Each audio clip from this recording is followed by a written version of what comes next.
Salut la gang, j'espère que vous allez bien. De mon côté, c'est la grande forme. On se retrouve aujourd'hui pour la 4e partie et on va parler de l'objectif de la lutte contre la grossophobie. C'est parti!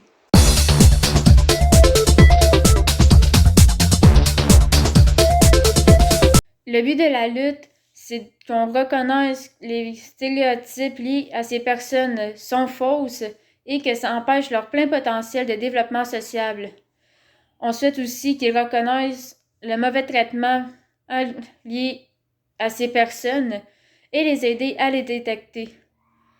On lutte aussi pour qu'elles aient le même respect et dignité que les personnes minces et que les lieux publics soient plus adaptés aussi à ces personnes. Le mouvement de Fat Acceptance rapporte toujours le même discours, que le fait d'être en surpoids est inacceptable, qu'ils devraient coopérer en prenant les mesures mises en place pour perdre du poids et le fait de s'aimer de même est immoral, c'est une perversion envers la façon de penser socio et médicale au niveau de la contexte de l'épidémie d'obésité.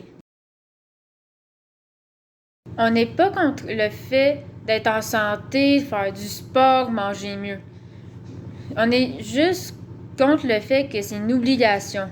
Le fait que les gens mettent une attente plus élevée que la moyenne. Puis même s'il y en a qui mangent en bonne santé, ils peuvent quand même prendre du poids parce que c'est pas juste ça.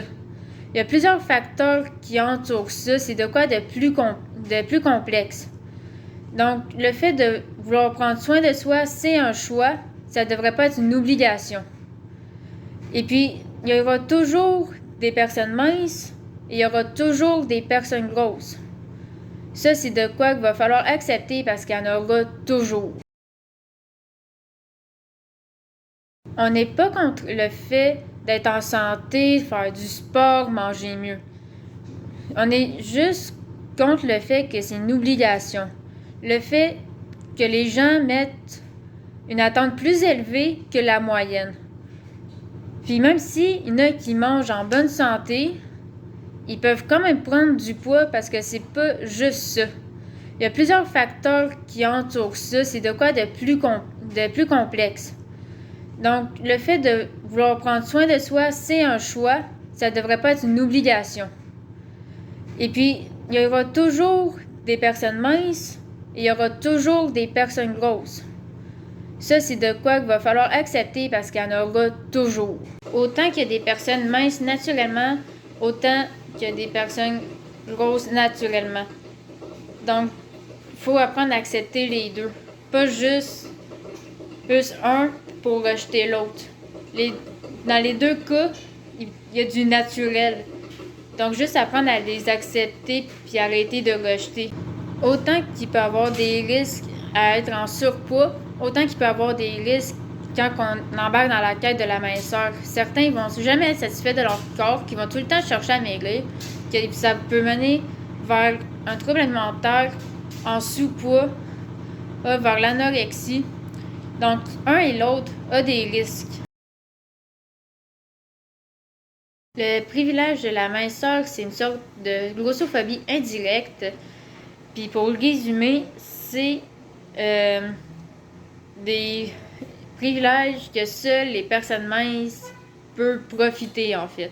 Il semblerait que ça ajoute de la valeur quand la personne est mince, même si c'est là où le pire trou-duc de la planète.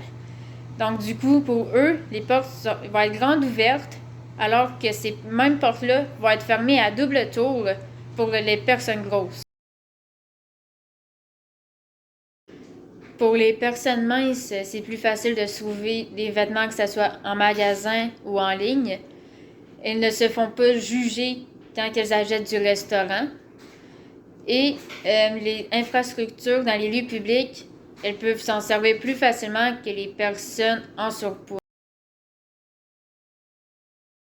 L'oppression des gros, c'est complètement l'inverse des privilèges de la minceur.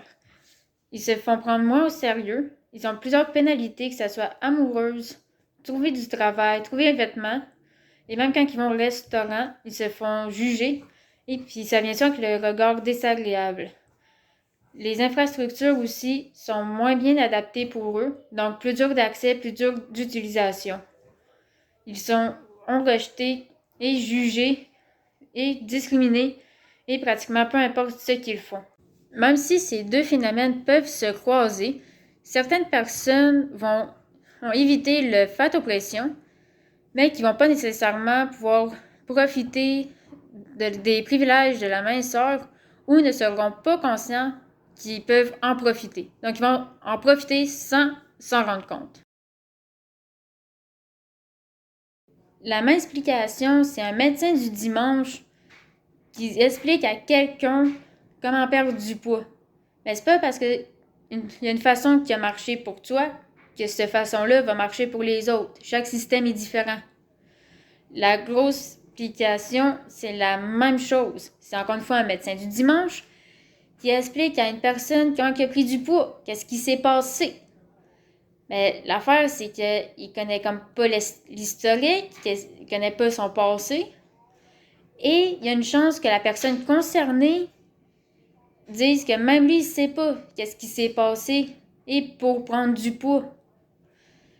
Le problème avec ces personnes-là, les médecins du dimanche, c'est qu'ils prennent des grandes lignes de qu'est-ce qu'ils croient savoir, ils les simplifient au max, puis commencent à le garrocher à tout le monde. Vouloir être plus sensible à la grossophobie, c'est vraiment bien. Il y a de plus en plus de personnalités influenceurs qui luttent contre ça, pour vrai respect. Faut pas être surpris, par contre, si on les entend dire un commentaire grossophobe, ça peut arriver à cause de toute la publicité qui sont des messages grossophobes, que la société a mis un standard de beauté et que c'est vraiment la minceur.